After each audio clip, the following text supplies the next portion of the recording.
भगवान विष्णु ने कहा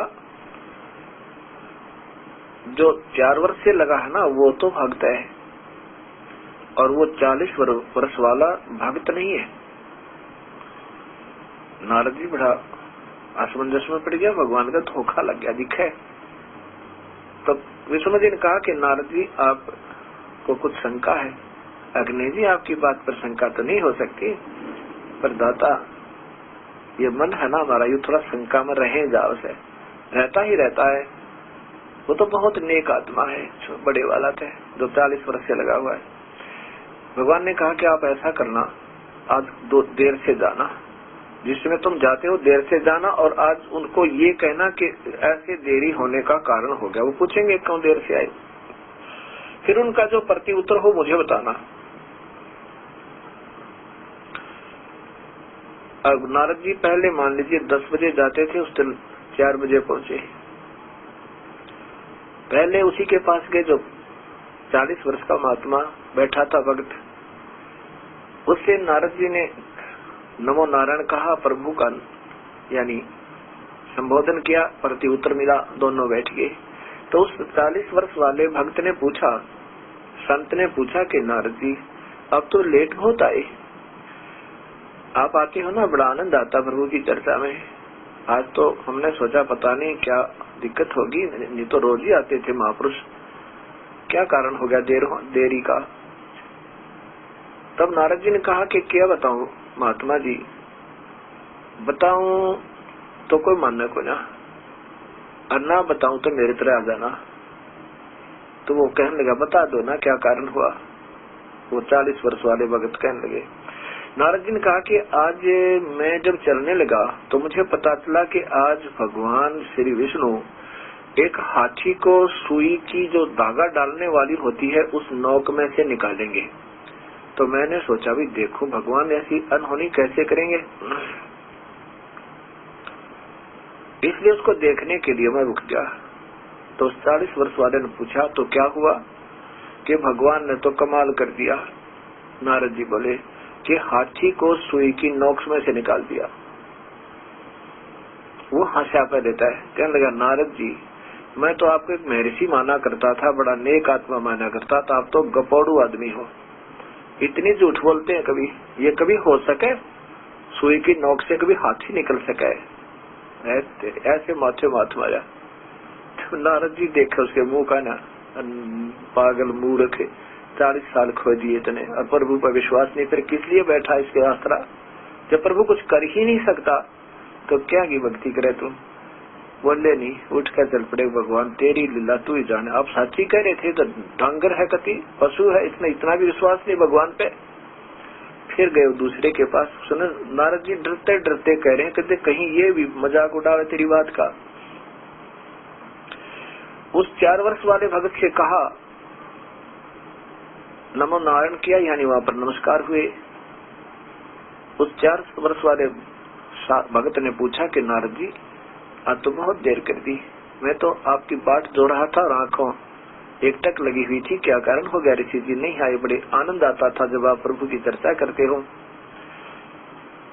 नारद जी कहने लगा क्या बताऊं भगत जी, बताऊं तो को मानने नहीं, और बिना बताए मेरे तरह आ जाना, मैंने बताना ही पड़ेगा। अब बताओ तो श्री क्या बात होगी। कि आज जब मैं चलने लगा मुझे पता चला कि भगवान विष्णु हाथी को एक सुई की नोक के अंदर से निकालेंगे, और वे कमाल कर दिया। मैं तो हैरान हूँ, भगवान ने हाथी को सुई की नोक में से निकाल दिया। तब वो कहता है नारद जी यह भी कोई बड़ी बात है, भगवान निकाल दे सारी पृथ्वी को सुई की नोक में कहे। तब नारद जी ने सीने से लगा लिया, भाई सत्य है तू, भगवान ठीक है कहे। तो दंगर बैठा था, जिसको इतना विश्वास नहीं प्रभु ये नहीं कर सकता वो नहीं कर सकता, तो फिर प्रभु की भक्ति की आड़ भी क्यों ले रखी है, क्यों अपने जीवन को व्यर्थ किया जा रहा है। ऐसे हमने अपने मूल इतिहासों को फिर देखना होगा, जो प्रभु की व्याख्या से सत्य परिपूर्ण भरे हुए हैं। गरीबदास जी कहते हैं प्रभु कबीर परमेश्वर समर्थ है, और जितनी शक्ति इन 3 लोक के भगवान ब्रह्मा विष्णु महेश में है, ये भी उतना कार्य कर सकते हैं, लेकिन ये समर्थ नहीं है। जैसे एक प्रांत का, एक स्टेट का कोई मिनिस्टर हो, मंत्री हो, और उस मंत्री में भी शक्ति होती है अपने लेवल के काम बहुत जोर के निकाल सके, बहुत अच्छा काम राहत दे सकता है, लेकिन वो पूरा कार्य फिर भी नहीं कर सकता, वो समर्थ नहीं है, वो समर्थ नहीं है। प्रधानमंत्री वाले कार्य नहीं कर सकता। प्रधानमंत्री जो कर सकता है ये कभी नहीं कर सकता। ऐसे ही तीन लोग के भगवान ब्रह्मा विष्णु महेश से ये भी जीव को राहत दे सकते हैं, लेकिन जो कबीर परमात्मा देगा ये कभी नहीं दे सकते। ऐसे वो समर्थ है। इसलिए हमने अपने कबीर परमेश्वर का, क्योंकि वो सभी की शक्ति है, सभी की साझली शक्ति है, सभी का साझला पिता है। अब यहाँ पर हमारे को काल ने अपने स्वार्थवश अपने दूतों के द्वारा भ्रमित करवा दिया। दूत का अर्थ होता है संदेशवाहक। संदेशवाहकों द्वारा, तो क्योंकि यहाँ पर आती हैं वो पुण्यात्माएं, भक्ति करती रहती हैं शास्त्र अनुसार, और फिर वो दोबारा जब कलयुग में भेजता है शास्त्र विरुद्ध साधना प्रारंभ हो जाती है, और फिर वो अपने कर्मों के आधार पर पिछले संस्कारों से वो सुखी भी, उनकी जबान में शक्ति भी, लोगों के थोड़े बहुत कार्य भी सरते नजर आएंगे, क्योंकि वो अपनी कमाई में से बांट रहे होते हैं। और अंत में वो शास्त्र विरुद्ध साधना करने से उनकी बैटरी डिस्चार्ज हो जाती है, क्योंकि आगे चार्जर ठीक नहीं मिलता, सत भक्ति शास्त्र अनुकूल नहीं मिलती, इस करके वो फेल हो जाते हैं। अब हम कबीर साहब की आपको आगे समझता बताना चाहेंगे। जैसे एक भक्त का प्रश्न आया कि भगवान श्री कृष्ण ने सुदामा जी को कितनी राहत दे दी, उनका महल बना दिया, उसको धन दे दिया, सारी उम्र उस धन उससे समाप्त नहीं हुआ। आप कैसे कहते हो कि भगवान समर्थ नहीं? दास का उत्तर सुनो।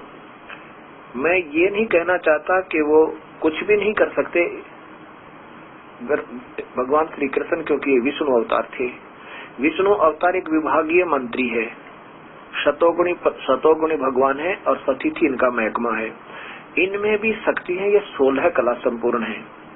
इनके पिता जो काल भगवान वो 1000 कला पूर्ण है, और कबीर परमात्मा असंख्य कला पूर्ण है, और परब्रह्म केवल 10,000 कला पूर्ण है। ऐसे कबीर परमात्मा असंख्य कलाओं के भगवान है। ये नहीं कहा मैंने कि वो कुछ नहीं कर सकते, लेकिन समर्थता बताई कि वो भी कर सकते हैं, और जहाँ वो कुछ वो नहीं कर सकते, वो यानी कबीर परमात्मा वो भी कर सकता है, जो वो कर सकते हैं उनसे अधिक भी कर सकता है। भगवान श्री कृष्ण सुदामा जी के जन्म मरण की बीमारी को नहीं काट सकते। भगवान श्री कृष्ण 84 में जाने से न स्वयं बच सकते हैं, यानी पशु जोनियों में आगे अपनी मलाई खाकर अपने कर्मों को भोग कर, और न ही सुदामा जी को बचा सकते हैं। ये दास का कहना है, क्योंकि शास्त्र कबीर साहब के अनुसार और शास्त्रों के अनुसार ये प्रमाणित है। अब दास बताएगा आपको, एक तैमुरलंग नाम का एक गरीब व्यक्ति मुसलमान लोहार था। उसकी माँ थी, पिता नहीं था, उनकी मृत्यु हो चुकी थी। तैमुरलंग की माता बहुत ही साधु सेवी और धार्मिक व्यक्ति की थी। गरीब इतने थे कि कभी कभी तो भोजन बिना भी रह जाया करते थे, निराहार रात काट लिया करते थे। लेकिन फिर भी धार्मिकता इतनी थी कि कभी मान लीजिए घर में 4 रोटी का आटा होता और अतिथि राह चलता कोई आ जाता, तो उनको भोजन खिला के स्वयं माँ और बेटा निराहार रात्रि बिता लिया करते थे। अब तैमुरलंग क्या करता था, भेड़ बकरियां चराया करता था किराए पर, अर्थात साहूकारों की भेड़ बकरियों को चराता था, और स्वयं उनसे महीने 6 महीने वो उनको कनक दे दिया करते थे। इतना गरीब था। और साथ में एक ओवर टाइम किया करता था, एक लोहार के एहल पर ऐसे घन से चोटे मारने की मजदूरी भी शाम को आके किया करता था, और जाने से पूर्व सुबह भी करके जाता था। उससे भी वो कुछ थोड़ा बहुत उनको अन्न दे देते थे। पहले ऐसा ही हुआ करता था। एक दिन तैमुरलंग उन भेड़ बकरियों को नगर के बाहर एक वृक्ष के नीचे दोपहर के समय बैठाकर रोक करके स्वयं खाना खा रहा था। उतने में कबीर परमेश्वर एक जिंदा महात्मा का रूप बनाकर वहां पहुंच गए, और जो ही उन्होंने सलाम वालेकुम कहा, उत्तर में तैमुरलंग ने भी वालेकुम सलाम कहा। और उस समय तैमुरलंग खाना खा चुका था, एक गिलास बकाया था, और कहा महात्मा जी भोजन पाओगे? महात्मा जी ने कहा भी भूख तो लगा है, आगे तेरी मौज।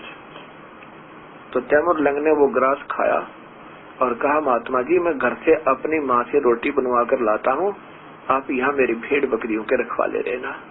तब कबीर साहब ने कहा कोई बात नहीं, जाओ बच्चा, तेरी बकरियों का मैं रखवाला रहूंगा, भेड़ों का। तैमुरलंग साथ ही यानी बनी में गांव से आधा किलोमीटर की दूरी पर वो स्थान था जहाँ पर वो अपनी बकरियों को रोके हुए था, भेड़ बकरियों को। वहां से गांव में गया, अपनी माँ से कहा माँ एक साधु राह चलता बहुत भूखा है और भोजन बना। 2 रोटी का आटा घर में बकाया था, 2 रोटी का आटा का रोटी बनाई। और तैमुरलंग की माँ ने कहा पुत्र तुम ऐसे छोड़कर मत आया करे, बेटा तू ऐसे बकरियों को छोड़ के मत आया करे, 1-2 बकरी भी गुम होगी पुत्र, हम गरीब आदमी हैं, हमारे से उनका घाटा पूरा नहीं होगा। तैमुरलंग ने कहा माँ वो महात्मा जी कह रहे थे कि बेटा चिंता ना करिए, मैं रखवाला हूँ। अब वो तो सारी सृष्टि के रखवाले हैं कबीर परमेश्वर, मैं रखवाला रहूंगा तेरा जब तक तू आएगा, ऐसा कहा। उसकी माँ ने सोचा कि तू ऐसे चल कर कि ये फिर बर्तन देने आएगा, मैं भी साथ चल पड़ती हूँ। 2 रोटी बनाई, जितना भी आटा था पूरी रोटी 2 बनी, दोनों रोटी बना के जल का लोटा रख के और माँ बेटा दोनों उस स्थान पर आ गए जहाँ कबीर परमेश्वर विराजमान थे जिंदा महात्मा के रूप में। मुसलमानों में जिंदा महात्मा होता है, काला सा टोप होता है, ऊपर चोटा होता है, और एक और कोट काला ही पहनते हैं, घुटनों से नीचे तक का एक कच्छा पहनते हैं। अब गरीब आदमी जिसको धन का अभाव और धन मांगता है, निसंतान संतान मांगता है, नेत्रहीन नेत्र की कामना किया करता है, और निर्धन धन ही मांगा करता है। तैमुरलंग की माँ और तैमुरलंग जी आ गए, और तैमुरलंग की माँ ने भोजन रख दिया कबीर साहब के सामने और कहा महात्मा जी भोजन पाओ। कबीर साहब ने कहा भाई तुम ने कोई गुरु बनाया है क्या? वो कहने लगे जी हम गुरु नहीं बनाते, हमारे तो पीर पहले से ही होते हैं, हम उन्हीं के अनुसार साधनाएं करते हैं, हम मुसलमान हैं। कबीर साहब ने कहा कि बेटा तुम मुसलमान नहीं हो। कहा नहीं जी हम मुसलमान हैं। कबीर साहब ने कहा देखो मैं खाना जब खाऊंगा जब तुम मेरे से उपदेश ले लोगे। तो अब वो बेचारी कहती है कि महाराज जी हम गरीब होते हैं। कबीर साहब ने कहा कि तुम्हारी गरीबी दूर हो जाएगी यदि तुम नाम लेकर के विधिवत साधना करोगे जैसे मैं बताऊंगा। उसकी माँ ने कहा जी हमने तो पहले ही लिया हुआ होता है नाम, हमारी क्रियाएं अलग होती हैं, हम उसी को करते रहते हैं। कबीर साहब ने कहा तुम मांस खाते हो? अब जी हाँ कभी कभी जो ईद बकरीद आती है त्योहार पे खाते हैं। कबीर साहब ने कहा त्योहार पर मांस खाओ, हलवा खाओ, खीर बनाओ, अच्छे बढ़िया बासमती चावल बनाओ और में टुक घी और खांड डाले, ये कबाड़ खाओ, तुम काहे के मुसलमान हो? वो कहने जी हमारे तो यहाँ ना सभी खाते हैं। कनी बेटी ये तो परंपरा बिगड़गी, प्रभु का आदेश नहीं है ये मांस खाने का, और ये पाप के भागी होते हो तुम। अब दुखी गनी थी, साधु सामने बैठा था, सोचा संत न जाने क्या कर दिया करते हैं, पहले भगवान से डरने वाले हुआ करते थे। कहने लगे महात्मा जी हम गरीब बहुत हैं, क्या हमारी गरीबी दूर हो जाएगी, हम नाम ले लेंगे? हाँ बिल्कुल हो जाएगी। तो जी क्या करना होगा कि ये ईद बकरीद नहीं मनानी। मनाने का तात्पर्य कि मांस मिट्टी नहीं खाना उस दिन। ठीक है, त्योहार मनाओ तो मनाओ ना, त्योहारों से कुछ नहीं, नाम से बात बनेगी। वो कहने लगे ये तो हमारी परंपरा में बने हुए, इनको तो हम नहीं त्याग सकते। क्या करोगे? उस दिन मांस नहीं खाओगे। ठीक है, अपना भोजन बनाओ और खाओ सादा। ठीक है, अपना भगवान की नमाज करो। नमाज तो प्रभु की स्तुति है, लेकिन प्रभु नहीं मिल सकता। ये तो प्रार्थना, चाहे कुरान शरीफ के आधार पर कर लो, चाहे पवित्र बाइबल के आधार से कर लो, चाहे गुरु ग्रंथ साहिब के आधार से कर लो, चाहे गीता जी का नित्य पाठ कर लो, और चाहे कबीर साहब की वाणी का कर लो। अगर नाम नहीं मिला तो सब व्यर्थ है। नाम एक बीज है, और ये जो साधना है नमाज आदि करना, ये तो यानी आरती स्तुति करना, ये एक खाद और पानी का काम करती है। जब बीज बीज दिया, बीज नहीं बीजा और खाद पानी डालते रहे तो व्यर्थ है, ऐसा कबीर साहब ने समझाया। हाँ, नमाज करना तुम नमाज को मनाई नहीं है, ये तो प्रभु की प्रार्थनाएं है। तो कहने लगी जी ठीक है, क्या करना होगा नाम लेने के लिए? कुछ नहीं करना।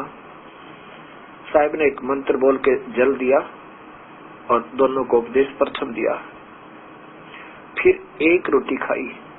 जब वो खाना खा रहे थे प्रभु, तो माई फिर भी बार बार कह रही थी, हे मालिक हमारा टोटा दूर हो जाएगा, हमारी निर्धनता दूर हो जाएगी।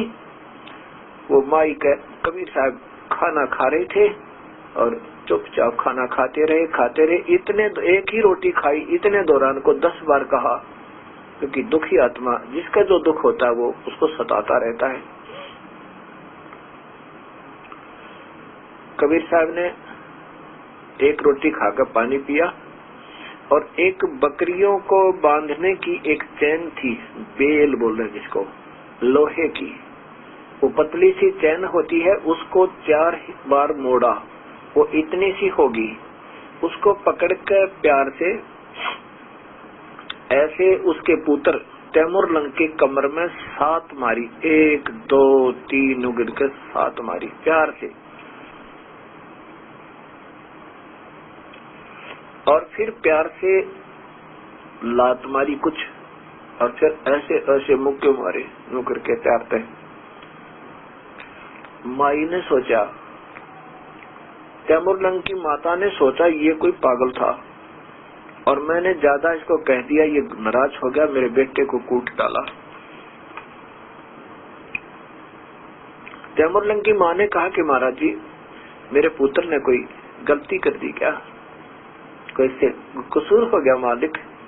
कबीर साहब ने कहा नहीं माई, तेरे बेटे ने गलती नहीं की, तेरे पुत्र को जो मैंने पहले 7 वो संगल मारी है ना, संगल बेल, ये 7 मारी है गिनके, ये 7 पीढ़ी का राज्य वरदान दे दिया तेरे पुत्र को, तेरे 7 पीढ़ी राज्य करेगी दिल्ली की। बुढ़िया ने मन मन में सोचा, ये तो बिल्कुल पागल आदमी। और फिर कबीर साहब ने कहा कि जो आगे लात और मुक्के लगाए है ना प्यार से, 7वीं पीढ़ी के बाद तुम्हारा राज्य टुकड़े टुकड़े हो जाएगा, छोटे छोटे राज्यों में बट जाएगा। अब माई ने सोचा ये तो पागल आदमी था, मैंने वैसे ज्यादा कह दिया इसलिए नाराज हो गया, और हमें समय पर रोटी नहीं मिल रही है, और ये कह रहा तुम दिल्ली के राज करोगे, तेरा बेटा तैमूरलंग, इतना मन में सोचा था। उसी समय कबीर परमेश्वर अंतर्ध्यान हो गए, और जब अंतर्ध्यान हो गए तो माई कांपने लगी, और ये तो कोई फरिश्ता था, ये तो कोई ऊपर से आया हुआ देव था, और मैंने गलत कह दिया।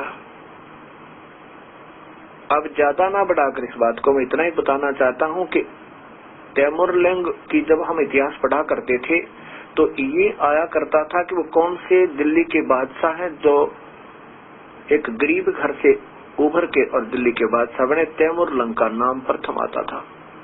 तैमूरलंग से लेके औरंगजेब तक 7 पीढ़ी ने राज्य किया। औरंगजेब के बाद वो राज्य टुकड़ों टुकड़ों में बट गया, ये इतिहास साक्षी है। तो कबीर परमात्मा दोनों सुख देता है। राज्य दिया भगवान श्री कृष्ण ने केवल सुदामा का एक थोड़ा सा, यदि एक मंत्री कर दे अपने दोस्त की और मुख्यमंत्री कर दे इतना लाभ तो अपने दोस्त को एक राजा कर दे, नवाब दे दे इतनी राहत जो श्री कृष्ण जी ने दी। लेकिन श्री कृष्ण जी उनके जन्म मरण के रोग को नहीं काट सकता। कबीर साहब ने दोनों काम किए। तैमूर लंग को नाम दिया, भक्ति दी और रह रहकर उनको संभालता रहा। जब वो दुष्कर्मों पर चलता था उसको झटका देते थे कबीर परमेश्वर तैमूर लंग को, और फिर वो सीधा करके उसको सतभक्ति करवाई और फिर उसको अधिकारी बनाया। ऐसे उसका अगले दूसरे तीसरे जन्म में उनकी मुक्ति होगी। तो कबीर परमेश्वर दोनों काम करे। यानी कहते हैं जय तुझे राजपाट कुछ चाहिए तो भी हमारा इधर ले ध्यान, ये भी हम ही दे सकते हैं और तेरे भाग्य से न्यारा भी दे सकते हैं। कबीर परमात्मा के पास वो शक्ति है आपकी उम्र भी बढ़ा सके, आपको भाग्य के कर्म को काट कर शुभ कर्म भी लिख सके और उम्र बढ़ा देता। ये वेद साक्षी और कबीर परमात्मा साक्षी और अब हमारे इतिहास साक्षी जो पिछले कबीर साहब ने ये सब लीलाएं करके दिखाई। जैसा कि प्रसंग प्रारंभ हुआ था, प्रसन्न किया था एक भक्त आत्मा ने कि आपने बताया कि ताम्र मोर ध्वज राजा के पुत्र ताम्र ध्वज को आरे से चिरवा के भगवान श्री कृष्ण जी ने जीवित कर दिया था। क्या वो प्रभु नहीं हुए? आप स्वयं ही परिभाषा प्रभु की में आपने स्वयं ही बताया था और फिर आप कह रहे हो कि ये परमात्मा पूर्ण नहीं। मेरे से प्रश्न किया था एक भक्त आत्मा ने। अब इसका उत्तर फिर सुनिए। भगवान श्री कृष्ण प्रभु हैं, ये तीन लोक के हैं और तीन लोक के प्रभु में जितनी शक्ति होती है उतनी है। जैसे एक विभागीय मंत्री एक प्रांत के में शक्ति होती है, वो नकारा दास ने नहीं किया कहीं पर भी। या तो आपने ध्यान से परिभाषा प्रभु की नहीं सुना तो अब फिर सुन लेना, इसमें कोई संशय नहीं रहेगा। वैसे एक बार तो संशय अवश्य उत्पन्न होते हैं क्योंकि बिल्कुल नया ज्ञान है और यथार्थ है। अब जैसे भगवान श्री कृष्ण ने मोर ध्वज के पुत्र ताम्र ध्वज को आरे से चिरवा कर पुनः जीवित कर दिया क्योंकि उसकी आयु बकाया थी, उसके श्वास बकाया थे। अगर श्वास पूरे बकाया नहीं होते भगवान श्री कृष्ण उनको नहीं बढ़ा सकता और न ही उसको जीवित कर सकता। इसका प्रमाण आपको देता हूँ। जैसे महाभारत के दौरान अभिमन्यु जो भगवान श्री कृष्ण के सगे भांजे थे, उनकी बहन सुभद्रा के पुत्र अर्जुन के बेटे अभिमन्यु की मृत्यु चक्रव्यूह में हो गई थी और वो एक बहुत जरूरी था, इतने योद्धा, और दूसरे पांडवों का कुल नाश होना था और कोई संतान नहीं थी। भगवान श्री कृष्ण रो रहे थे, द्रौपदी भी रो रही थी बैठकर, क्योंकि बहन भाई का दुख बराबर साझला होता है। भगवान श्री कृष्ण अभिमन्यु को जीवित नहीं कर सके क्योंकि उसके श्वास बकाया नहीं थे, उसका ऐसी ही मृत्यु पहले निर्धारित थी। और दूसरे भगवान श्री कृष्ण के सामने भगवान श्री कृष्ण का यादव कुल दुर्वासा जी के श्राप से उनके आंखों के सामने सारा कुल आपस में लड़ झगड़ के मर गया, कत्ले आम हो गया, 56 करोड़ यादव मर गए। भगवान श्री कृष्ण नहीं बचा पाए और स्वयं भी भगवान श्री कृष्ण के पैर में तीर लगा। अपने भी प्रतिफल को जो त्रेता युग में भगवान श्री राम रूप में सुग्रीव के भाई बाली की मृत्यु हत्या की थी उन्होंने एक वृक्ष की ओट लेकर, उसका भी पाप फल भोगना पड़ा और उसी के प्रतिफल में वही आत्मा श्री विष्णु की श्री कृष्ण बनकर आए और एक बहेलिया ने, एक शिकारी ने उनके पैर में विषाक्त तीर मार के उनकी मृत्यु यानी देहांत किया। ऐसे भगवान श्री कृष्ण नहीं रक्षा कर सके। अब प्रभु कबीर साहब के बारे में आपको बताते हैं। जैसे क्योंकि प्रधानमंत्री में वो गुण है जो एक विभागीय मंत्री में होते हैं। विभागीय मंत्री में जितने होते हैं वो तो है ही है, उससे ज्यादा भी होते हैं, मुख्यमंत्री से भी ज्यादा होते हैं। ऐसे ही आपको बताना चाहेगा ये दास के एक सेवु और सम्मन नाम के एक सम्मन नाम का मनियार था। मनियार होते हैं पहले चूड़ियां बेचा करते थे और बहुत गरीब थे। मनियार सम्मन के घर पर उसकी पत्नी और एक पुत्र, कुल 3 सदस्य थे। तीनों ने कबीर परमेश्वर का उपदेश लिया हुआ था। ये कबीर साहब रह रहकर आते रहते हैं उपदेश लिया हुआ था। और कबीर साहब ने बहुत से उस समय लीला की थी। कमाल को जीवित कर दिया था, कमाली को जीवित किया था, सिकंदर लोधी की जलन का रोग ठीक कर दिया था, और भी बहुत से, रामानंद जी की हत्या सिकंदर लोधी ने कर दी थी, वो जीवित कर दिए थे। ऐसे बहुत से प्रमाण थे प्रभु के, कबीर साहब के वर्तमान के। तो वो जो सम्मन और तीनों दोनों पत्नी और पुत्र जहाँ भी बैठते थे कबीर परमात्मा के गुण गाया करते थे कि कबीर परमात्मा, कबीर साहब हमारे गुरुदेव हैं, उन्होंने ऐसा कर दिया, उन्होंने ऐसा कर दिया, वो तो खुद परमेश्वर आए हैं, सचखंड से आए हैं, सतलोक से आए हैं। लोग मजाक माना करते उस नगरी के, कहने के तो झूठ बोल रहे हैं, ऐसा हो सके, ऐसे कोई गुरु होया करे। इससे अंदर अंदर से कुछ ईर्षा सी भी रखते थे उनसे कि झूठे हैं, ऐसे कपड़ पेलते करें। एक दिन की बात है कि कबीर साहब कमाल, जो कबीर साहब ने मुर्दा जीवित किया था, एक 12-13 साल वर्ष की आयु का पुतला मुर्दा जीवित किया था, वो बालक रूप में अपने साथ रखा था। वो कबीर साहब के साथ रहता था, बहुत सेवा किया करता था। कमाल के मन में एक दिन अभिमान आ गया था, और मन में अभिमान आ गया था कि कबीर साहब की जो सेवा मैं कर सकता हूँ कोई नहीं कर सकता। एक दिन उसने कह भी दिया कि गुरुजी, मेरे जितनी सेवा आपकी कोई नहीं कर सकता। कबीर साहब ने सोचा, बच्चे का तो अभिमान आ गया, और अभिमान जीव का बड़ा दुश्मन होता है। एक दिन कबीर साहब ने कहा कि कमाल, मैं थोड़ा बाहर जाना चाहता हूँ, अपने संतों भक्तों से मिलकर आएंगे, बच्चों को चलना है। आपने हक दिया, मैं तो आपका दास, मैं तो आपके साथ ही चलूंगा, आपकी सेवा कौन करेगा। और साथ में एक शेख फरीद नाम के, जो कबीर साहब की शरण में आगे थे, वो महात्मा, वो भी साथ थे। तीनों के तीनों प्रस्थान कर देते हैं, और कहाँ पहुंच जाना है, कहाँ चल दिए कि सम्मन के घर पर चलेंगे आज।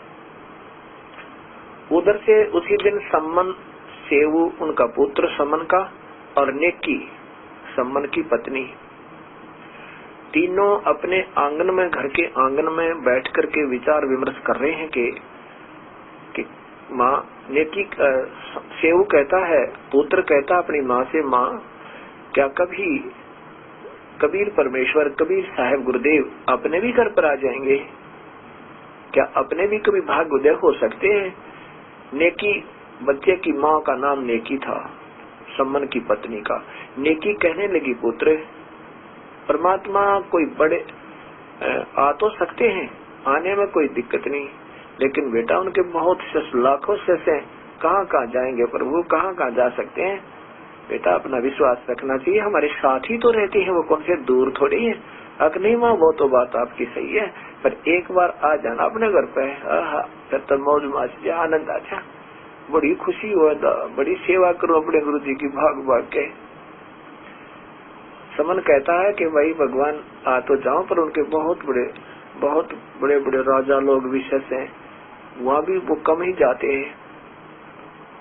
इतना विचार कर ही रहे थे, इतने में कबीर साहब ने बाहर आंगन के जो गेट होता था बाहर वाला, वहाँ से दरवाजा खटखटाया और आवाज लगाई कि भाई कोई है, सम्मन, भाई सम्मन है कि यहाँ पर। अब नेकी कहती है कि सतगुरु की आवाज नजर आवे, साहिब की आवाज नजर आती है, सुनाई देती है। सम्मन कहता ना, अपन चर्चा कर रहे थे, वैसे ही कानों में आवाज गुजरी है। इतने में फिर आवाज आई, सम्मन से कहा नेकी ने कि सतगुरु की आवाज बाहर देखो तो जाके। अब सम्मन और नेकी सेव सारे भाग लिए, बाहर आकर खड़े देखे 3 मूर्ति खड़ी, कबीर परमेश्वर और साथ में कमाल और शेख फरीद जी। अब विश्वास नहीं हो रहा उनको कि शायद हमारे घर पर परमेश्वर आ गए हैं या हम कोई शौपन देख रहे हैं। अब ऐसे आंखों में आंसू, तीनों के तीनों का आंखों में आंसू, और ऐसे देख रहे हैं जैसे भीलनी देखी थी भगवान श्री राम की तरफ कि वास्तव में आज मेरा भाग्य उदय हो ही गया है क्या या नहीं। और आंखों में आंसू भर कैसे देख रहे हैं, प्रभु हे दाता आज कैसे दर्शन दिए दास की कुटिया पे, हे मालिक आप तो अंतर्यामी हैं, अभी आध घंटा पहले आपकी चर्चा चल रही थी और आपका बच्चा कह रहा था क्या हमारे घर पे कभी प्रभु आ सकते हैं। तब कमाल कहता है कि भगवान को अलग ले घर भी तो ले चलोगे कि या बाहर ही खड़ा रखोगे। ऐसा कहते तब उनका वो भंग हुआ ध्यान और एकदम भागे गए। आज महाराज जी ऐसे फटा पुराना बिछौना बिछा दिया जैसा भी घर पे उपलब्ध था, साहिब उस पे विराजमान हुए, आसन लगा दिया, सम्मन साहब को पानी पिलाया, बातचीत करते रहे। कुछ देर के बाद कहा प्रभु खाना अभी खाओगे या कुछ डट के खाना है। कबीर साहब ने कहा भी खाना तो बनाओ, भूख लगी है। पैदल चलकर आए। अब सम्मन अंदर आया अपनी पत्नी के पास और कहा नेकी जल्दी खाना बना, गुरुजी को भूख लगी है। पैदल चलकर आए हैं। नेकी कहने लगी कि घर पर तो आटा ही नहीं है, एक रोटी का भी आटा नहीं है। सम्मन कहता कुछ ढूंढ ले, अब एक दाना भी नहीं है। फिर कहा किसी से मांग ला जाके। नेकी कई घरों में गई थी, उन्होंने मना कर दिया सभी ने। नेकी ने कहा कि मैं कई घरों में जाकर आई हूँ जहाँ पर मुझे विश्वास था कि वो मना नहीं करेंगे, आज वो भी मना कर गए और कहते हैं कि तुम्हारे गुरुजी आए हुए हैं आज। तो तुम कहा करते ना हमारे गुरुजी मुर्दे जिंदे कर देते हैं, हमारे गुरुजी ऐसे कर देते हैं, तो तुम्हारे गुरुजी आए, तुम्हें क्या चिंता है आज आटे की। आज वो जानबूझकर नहीं दे रहे हैं, मजाक कर रहे हैं कि आज देख लेंगे तुम्हारे गुरुजी में कितनी शक्ति है।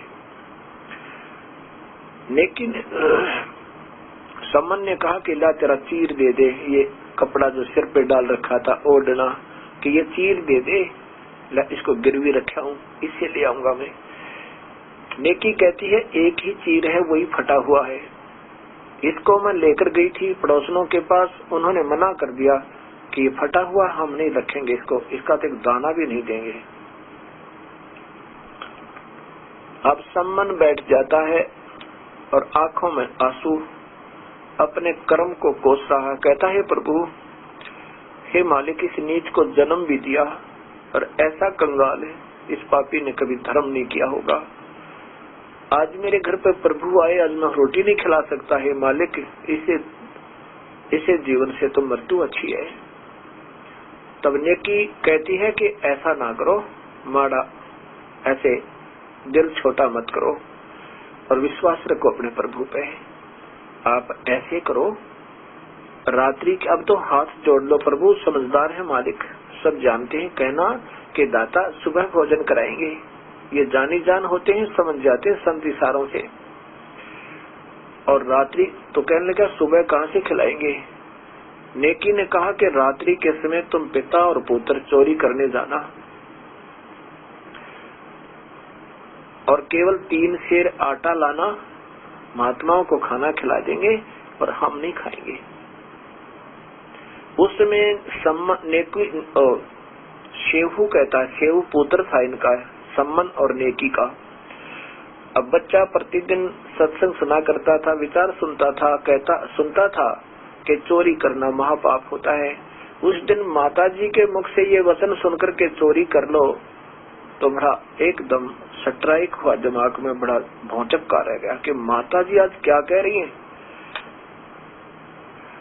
सम्मन नेकी ने से कहा, नेकी से अपनी मम्मी से कहा, शेऊ ने माँ गुरुदेव बताते हैं कि पाप चोरी करना महापाप होता है और आप कह रहे हो कि चोरी करने जाना दोनों जने, माता पाप होता है चोरी तो महापाप से कहा प्रभु ने।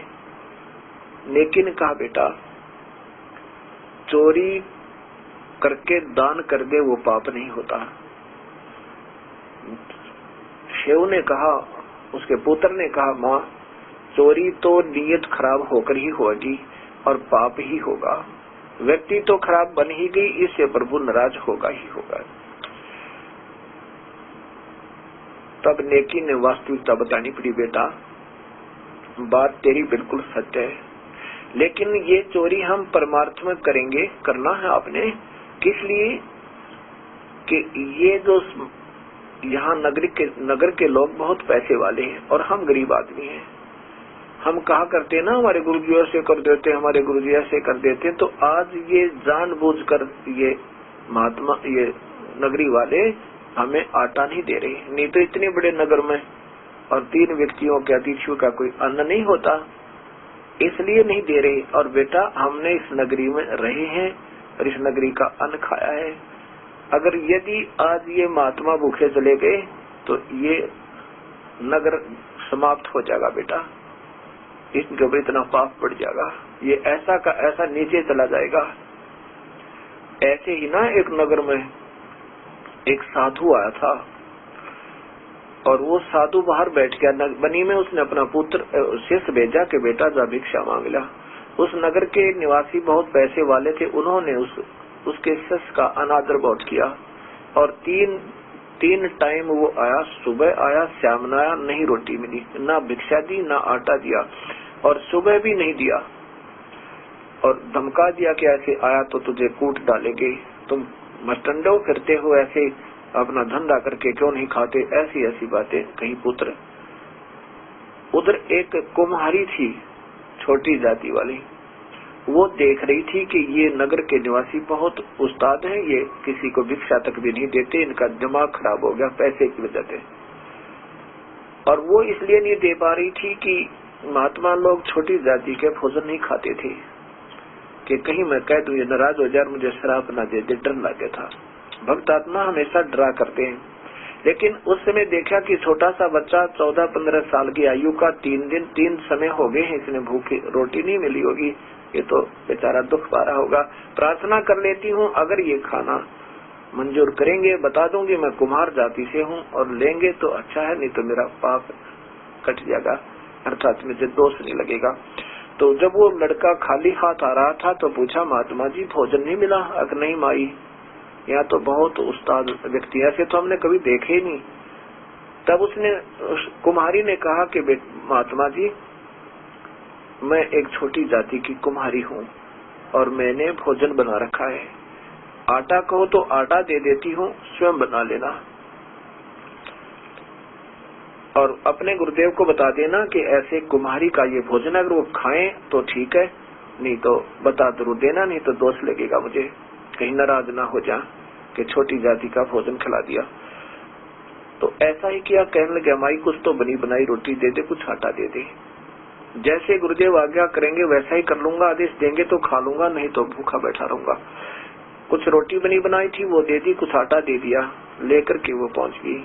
गुरुदेव से ने पूछा क्यों बेटा भिक्षा मिली? महाराज जी मिली भी और ना भी मिली।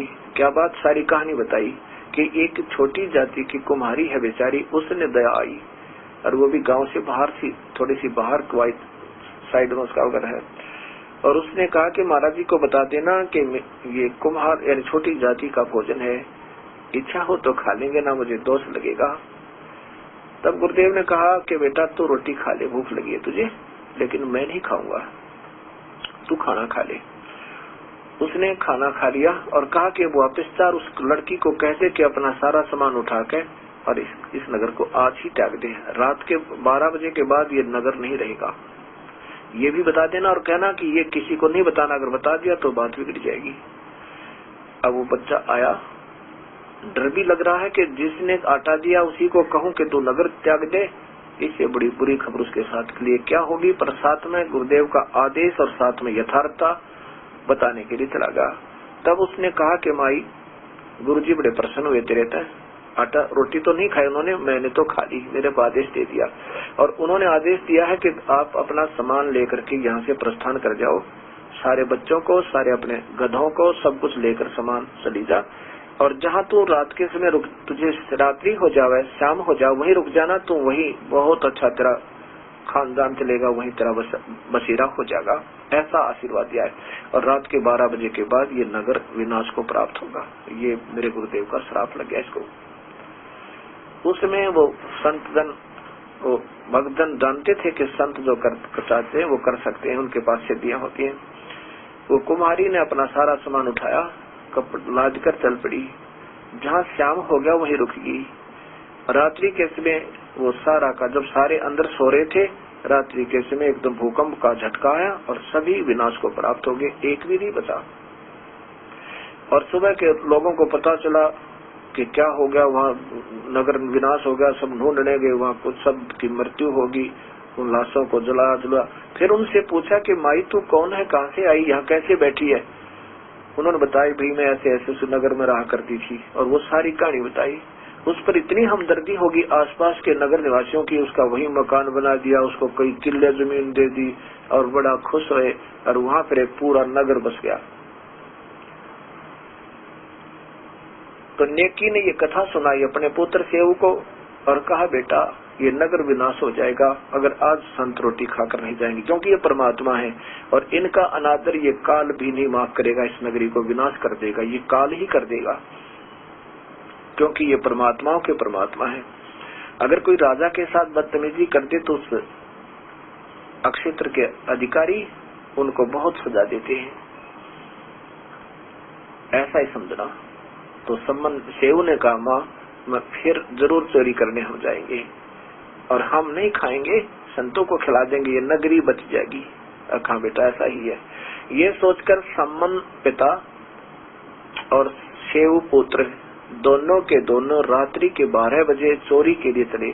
एक सेठ की दुकान, पहले कच्ची छोटी ईंटों की और कच्ची होती थी दीवारें, उसमें जाकर के सुराख बना लिया, एक सेंध लाई, इतना सुराख बनाया कि उसमें आसानी से आदमी लंबा लेटकर अंदर घुस जा और ऐसे ही वापस आ जा।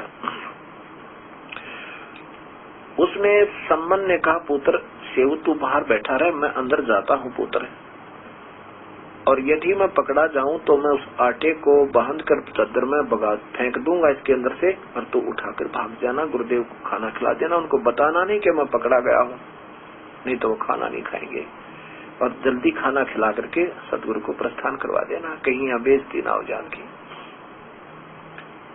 अब सेव कहता, पुत्र कहता अपने पिता से, पिताजी मैं बच्चा हूँ और यदि मैं पकड़ भी लिया गया मैं जाऊंगा अंदर चोरी करने, यदि मैं पकड़ा भी गया तो बच्चा जानकर मुझे माफ भी कर देंगे और आपको माफ नहीं करेंगे, ये फांसी तक तोड़वा देंगे, ये सेठ बहुत पैसे वाला है और राजा तक इसकी पहुंच है। सम्मन ने कहा बेटा अगर तो मर गया तो मैं इस जीवन का क्या जी कर करूंगा बेटा, नहीं मैं जाऊंगा। तब सेव ने कहा नहीं पिताजी ये मेरी प्रार्थना स्वीकार करो। ऐसा कहते ही सेव ही उस सुराख के अंदर से पुत्र सेव और चोरी करने घुस गया। सम्मन ने कहा बेटा ज्यादा नहीं लाना, केवल 3 सेर आटा, हम नहीं खाएंगे।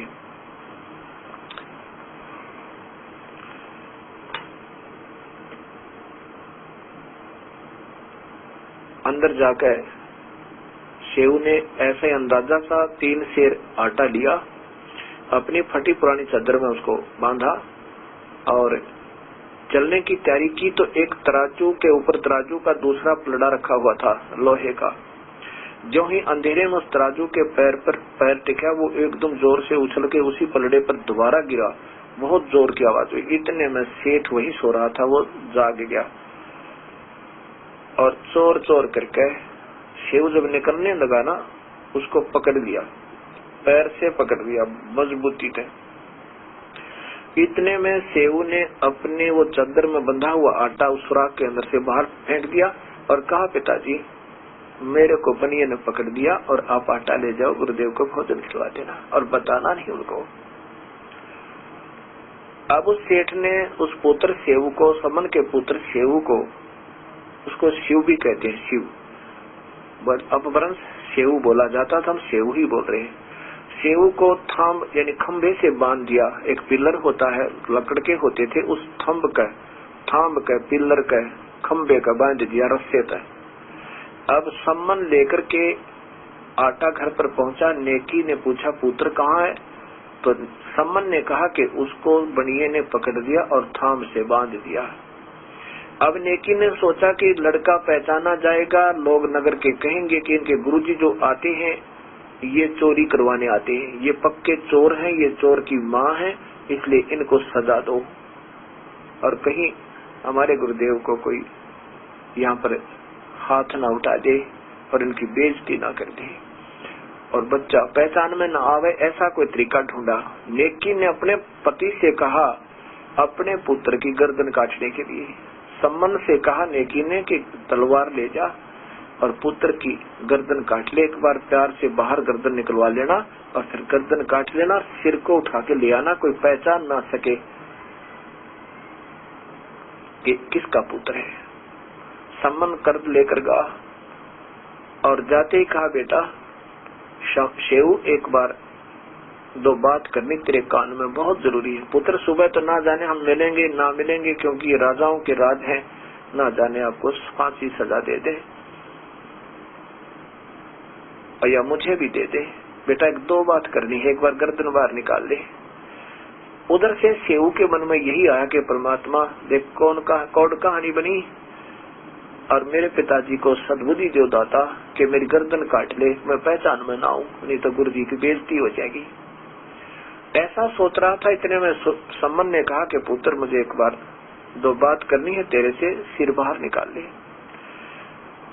शेऊ ने कहा, बनिए से सेठ से कहा कि लाला जी बाहर मेरा पिता खड़ा है, दो बात करनी है, मुझे बात कर लेने दो। तो सेठ ने कहा कि तू भाग जाएगा चोर, तुम भगत बने फिरा करते थे, अब पकड़े गए ना तुम्हारी। कहते हमारे गुरुजी बड़े शुद्ध हैं, हमारे गुरुजी ऐसे हैं, आज देख ले पता लग गया था असलियत का, ये चोरी करवाने आते हैं। और देखना अब नवाब के पास जाऊंगा सुबह, तुम्हारे गुरुजी को भी तुमको सबको इकट्ठी सजा मिलेगी। अब शेऊ कहने लगा, सेठ जी कुछ भी कह ले, तेरी सब सुननी पड़ेगी मुझे, पर एक दया कर दे, मैं अपने पिताजी से दो बात कर लूं। सेठ ने कहा, तू भाग जाएगा। शेऊ ने कहा, मेरे पैर का रस्सा ढीला कर दे, लेकिन बांधे रख, बिल्कुल ना खोलना, केवल इतना ढीला कर दे मैं गर्दन बाहर निकाल लूं और बात कर लूं। अब सेठ जी ने सोचा भाई कोई बात नहीं, कर लेने बात। ऐसे रस्सा ढीला कर दिया, शेऊ ने सिर बाहर निकाला और पिताजी क्योंकि बाप था, हाथ आगे को नहीं आया गर्दन काटने के लिए, तलवार को लको लिया पीछे ने और चुप हो गया, बोल रहा नहीं। तब शेऊ ने कहा, पिताजी यदि तू मेरा बाप है, आज मेरा एक वचन मान ले, पिताजी मेरी गर्दन काट ले। पिता गुरुदेव की बेइज्जती होगी, ये कह रहा कि कल नवाब के पास जाऊंगा और तुम्हारे गुरुजी को तुम्हें कच्ची सजा दिलवाऊंगा, वो चोरी करवाने आए हैं। पिताजी मेरी गर्दन काट दे, अगर तू मेरा बाप है, आप मेरे पिताजी हो तो आज पता लग जाएगा, नहीं अब मैं आपका बेटा नहीं हूँ, आप मेरे बाप नहीं। इतनी बच्चे के मुख से इतनी कड़कदार आवाज सुन के, इतनी हिम्मत देकर, तो उसकी हिम्मत बढ़ गई, एकदम जोर से कर चलाई और लड़के की गर्दन काट दी और उठा कर शीश को ला करके वहाँ नेकी को दे दिया और नेकी ने उसको ताक में धर दिया, अपने पुत्र के सिर को और अपने हाथ से एक ताक में बंद करके, यानी अलमारी में, और उसको बंद कर दिया, कोई देख ना ले। नेकी ने कहा कि वापस फिर जाओ और वहाँ पर वो सेठ जी उस धड़ को नहीं रखेगा, वो कहीं डाल के आएगा, छुपा के आएगा, उसके निशान जा रहे होंगे घसीट के, उसके घिसाट जहाँ से वो निशान बनते हुए गए होंगे, ले गया खींच के ले गया होगा, वहाँ से उस शव को उठाला, धड़ को उठाला। अब जो ही वापस गया सम्मन देखा तो लाला जी ने तो सेठ ने वो बच्चा घसीट के पजौए में डाल रखा, जहाँ पर मटके मुटके बनाया करते हैं कुम्हार, उसमें वहाँ डाल के आ गया और अपने घर को लीप डाप के ऐसा कर दिया जैसे चोरी हुई नहीं थी। उसने सोचा कहीं ये कत्ल का मुकदमा और ना लग जाते रहे। सम्मन जाके अपने बेटे की लाश को, धड़ को उठा के घर ले आया और एक कोठे में, गहरे कोठे में अंदर जाकर डाल के ऊपर कपड़े डाल दिए और नेकी ने कहा कि रोना नहीं है। सम्मन से कहा, लड़के की माँ ने, नेकी ने अपने पति से कि रोना नहीं है, नहीं तो गुरुदेव खाना नहीं खाएंगे। आटा बनाया, रोटी बनाई और बखत से गुरुदेव से कहा, भगवान खाना खाओ, आपने श्याम ने भी नहीं खाया था। जानी जान परमात्मा आकर के बैठ के एक लाइन में, गुरुदेव का आसन लगा है, भक्तों का बिछौना बचा है, जैसा भी फटा पुराना था, तीनों एक पंक्ति में बैठे हैं। आगे तीन कसोरों में, तीन दोनों में मिट्टी के कटोरे होते हैं, मिट्टी के मटकों जैसी मिट्टी के, ऐसे तीन दोनों में भोजन रख दिया। कबीर साहब ने कहा इसको 6 में करो भाई, क्योंकि 3 तो कबीर साहब और 2 उनके शिष्य और साथ में वो 3 शिष्य सम्मन से ओरने की सोच कर कहा कबीर साहब ने कि 6 में कर दो इसको सारे भोजन को। अब नेकी और सम्मन करबद्ध होकर कहते हैं प्रभु आप भोजन पाओ, हम तो बाद में पाएंगे। कबीर साहब ने कहा भी देखो आज तो प्यार के साथ इकट्ठे ही खाएंगे, एक ही बार खाएंगे, आज बैठ जाओ। अब उन्होंने 5 दोनों में कर दिया। कबीर साहब ने कहा नहीं 6 में कर दो। अब बोले नहीं कहीं पता ना लग जा, और पूछेंगे तो कह देंगे बच्चा कहीं खेलने गया होगा। अब 6 दोनों में 6 कटोरों में, मिट्टी के कटोरों में, कसोरों में डाल करके भोजन और 5 के 5 विराजमान हो गए। तब कबीर साहब ने कहा कि आजा बेटा सेऊ, आजा सेऊ जी मिलो ये प्रसाद प्रेम। और बेटा सिर कटते हैं चोरों के, तुम तो संत हो, इनके सभी अक्षेम यानी माफ उनकी तो रक्षा होती है, बचाव होता। इतना ही वचन किया था कबीर परमेश्वर ने। उस ताक से वो शीश उठ गए और उस धड़ पर जुड़ गए और जीवित होकर सेऊ और पंगत में आकर बैठ गया। बोलो कबीर परमेश्वर की जय। अब माता पिता हैरान, उसकी गर्दन से ऐसे कपड़ा हटा कर देखे, उसका निशान भी कोई ना। गरीबदास जी ने बताया कि सेऊ धड़ पर शीश चढ़ा और बैठा पंगत मां, और नहीं गहरा गर्दन का यू ओ सेऊ अकना। हे मालिक, माता पिता भी असमंजस में हो गए कि यू वही सेऊ है, कोई और है, इसको तो निशान भी नहीं है। अंदर जाकर देखा तो न धड़ है न शीश है, और केवल वहां पर थोड़ा थोड़ा लहू पड़ा है, खून पड़ा है। तीनों चरणों में दोनों के दोनों कबीर परमेश्वर के चरणों में गिर गए और कहा दाता अब कहोगे ना, अब के ये दास आपके लिए गर्दन देगा, और धन तो हमारे पास है नहीं। तब कबीर साहब ने आशीर्वाद किया कि बेटा तुम धनाढ्य होगे। कबीर साहब चले गए।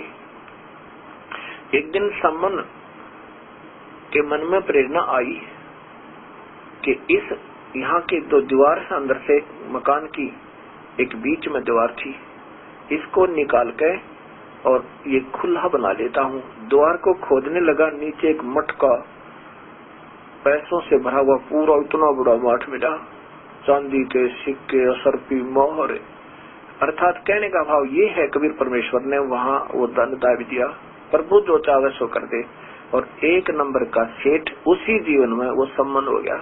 लेकिन फिर भी जो अपने हाथ से पुत्र को काटा था वो उसके हृदय से भुलाया नहीं गया, और मन में ये आता रहा अगर मेरे पास पैसा होता तो मैं अपना बेटा नहीं काटता, मेरे पास पैसा होता तो मैं अपना पुत्र नहीं काटना पड़ता। वो तो उसी चक्कर में अपना जीवन व्यर्थ कर, यानी वो जीवन ऐसे ही बिताया उसने, लेकिन वो कुर्बानी प्रभु के नाम की खाली नहीं जाती।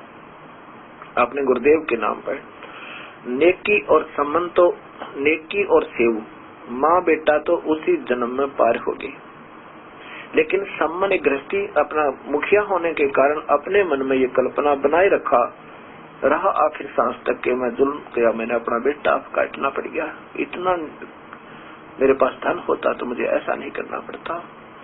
ऐसे करते करते उसकी मृत्यु होगी।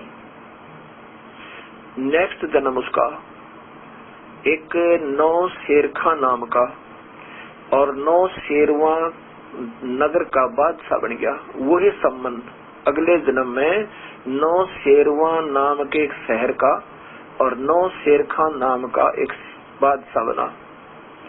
भगवान ने पिछले कुर्बानी के आधार पर कबीर परमेश्वर ने उसको बहुत धन दे दिया, बहुत धन दे दिया। उसके पास इतना धन था उससे राजा के पास के 80 गंज खजाने पीर के दिए, खजाने गेर, यानी इतने खजाने 80 गंज, एक गंज में अरबों का संपत्ति होता है और उसकी एक निशान बनाकर वहां पर नीचे दाब दिया जाता। ऐसे 80 गंजों के निशान दबे हुए थे और ऊपर झंडे लगे हुए थे।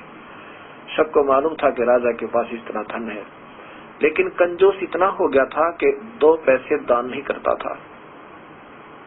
और ये जीव का सबसे बड़ा दुश्मन है, ये माया फिर यहीं रह जाती है और ये खाली हाथ चला जाता है, भविष्य की कोई कमाई नहीं बनती।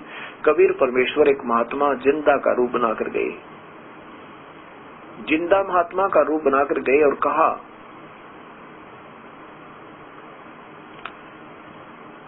कि महात्मा जी कुछ दान दो, कुछ धर्म किया करो, कुछ दान किया करो।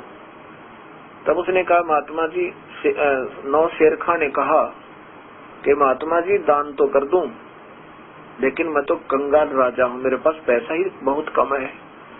साहब ने कहा कि ये देखो आपने, ये कितने आपके पास ये सब खजाने दबे हुए हैं, यौसी गुंज आपकी ये निशा यानी ये ध्वजा फरफरा रही है, आपके झंडे लगे हुए हैं। राजा ने कहा कि ये तो मैंने कोयले दाब रखे, सिर्फ भ्रम बना रखा, दुनिया को ये बना रहे कि मेरे पास पैसा है, लेकिन ये तो कोयले हैं। कबीर साहब ने कहा जैसी तेरी वृत्ति ऐसा ही ये कोयले ही हो जाएंगे बेटा, तेरी यही नीयत है। तो ऐसा कहकर के कबीर साहब चल पड़े। वो गए होंगे आधा किलोमीटर, राजा के मन में आया कि साधु का वचन सफल होता है, कहीं ऐसा ना हो ये बात बिगड़ गई हो, कोयले हो गए हों। उसी समय उसने खुदवा कर देखा तो सब कोयले हो गए। राजा पागल हो गया और भाग लिया, गिल्लो सैनिकों को लेकर के महाराज के चरणों में गिर जाओ, रोक लो उसको। अब सैनिक गए, राजा गया, चरणों में गिर गया, दाता अक्षमा कर दो, अक्षमा कर दो। कबीर साहब ने कहा कि इनमें से 80% तो बातें धर्म करे तो मैं इसको बख्श दो, नहीं तो तेरे गई।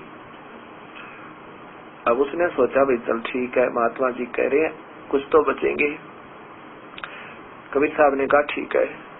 वो कहने लगे जैसे आप कहोगे। कबीर साहब ने कहा कि पहले उपदेश लो, नाम लो, फिर दान करना। नाम दिया और फिर कहा इसका भंडारा कर दे बेटा, तेरी जान का झाड़ हो जाएगा। अब धीरे धीरे राजा ने यानी 50, 60, 70% उसका सबका भंडारा कर दिया। कर तो दिया, फिर मन में खोट आ गया। फिर याद आया पीछे थे तो भी पागल है, एक महात्मा के कहते, गुरु जी के कहते इतना दान किया करते हैं, हाथों भर ली थी, कर देता 20%, बाकी रख लेता और फिर अच्छी शादी करवाता, घोड़े लेता, ठाठम ठाठ करता। बताइए क्या किया मैंने। उसके मन में अंत में ये भ्रमणा रहेगी। वो फिर मृत्यु को प्राप्त हुआ और उसी दान और नाम के प्रभाव से और पिछले सम्मन के समय की हुई कुर्बानी के प्रभाव से उसका नेक्स्ट जन्म फिर मनुष्य का हो गया। ऐसे शुभ कर्मों के आधार पर यह परमात्मा मिलता रहता है, उसके शुभ कर्म बढ़वा देता है, उसकी भजन भक्ति करवा देता है, मनुष्य शरीर बनते रहते हैं। और तीसरा जन्म अब्राहिम अधम सुल्तान नाम से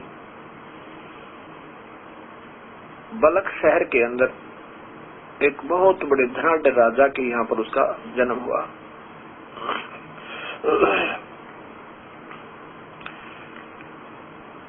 अब्राहिम सुल्तान अधम उनका पूरा नाम था। अब वो बहुत धनाढ़ राजा था, लेकिन कंजूस इतना था कि दान नहीं करता था। और श्रद्धा प्रभु की भक्ति, क्योंकि जन्म जन्मांतर की भक्ति करता हुआ आ रहा था, आस्था प्रभु में बहुत थी। संतों से मिलता था, संतों का आदर भी करता था। एक दिन उन अब्राहिम सुल्तान अधम के साथ एक नकली संत ने धोखा कर दिया। वो नकली संत था, राजा बहुत धनाढ़ था। राजा ने एक अंगूठी बनवाई जिसमें लाखों रुपए का हीरे और पन्ने जड़े हुए थे। अब उस ठग संत की दृष्टि राजा की अंगूठी पर होगी कि इसको कैसे इसे लूं। राजा ज्यादातर उसके पास, संत के पास जाते थे और वो ठग संत ने ऐसी ही अंगूठी बनवा दी, सुनारता है, नकली नगों की। और राजा से कहा कि आज नौका विहार करने चलते हैं। और वो अंगूठी उसने छुपा के अपने एक उसमें पात्र में रख ली, लोटे में। और नौका विहार के लिए राजा और वो संत, नकली संत और साथ में एक नौका चलाने वाला नौका विहार कर रही है। अब उस ठग ने, संत ने देखा कि राजा ये क्या अंगूठी कैसी है आपकी। उसने दिखाना मुझे कैसी है। राजा ने कहा ये 1 लाख रुपए के नग वगैरह लगे इस पे, ये रिंग जो है। तो उसने कहा दिखाना मुझे। संत ने कहा दिखाना। अब देखता रहा, अच्छा ये तो बहुत अच्छी, वाजी वाह। राजा का थोड़ा सा ध्यान इधर उधर हुआ, इतने में वो अंगूठी अपने वाली तो हाथ में ले ली और वो राजा वाली उस अपने करमंडल में डाल ली। और राजा से कहा कि बहुत कीमती है ये, लगता है जी 1 लाख रुपए का सामान लगा इस पे। ऐसे दिखा करके दरिया में फेंक दिया कि संतों के काम नहीं होते सोना चांदी, हम तो राख होती है। राजा बड़ा प्रभावित हुआ, भाई कमाल की बात है, तो संत के कमाल का चाला है, ये तो देखता भी नहीं सोना चांदी की तरफ, और ज्यादा श्रद्धा बढ़ गई। वापस आ गए। एक दिन उस नकली गुरु की, नकली चेले की बिगड़ गई, उस गुरु के शिष्य की और उसकी आपस में कवा सुनी होगी और वो दोनों बिगड़ गई। यहाँ कबीर साहब कहते हैं, गुरु लोभी शिष्य लालची, दोनों खेल दाव और दोनों डूबे बापड़े चढ़ पत्थर की नाव।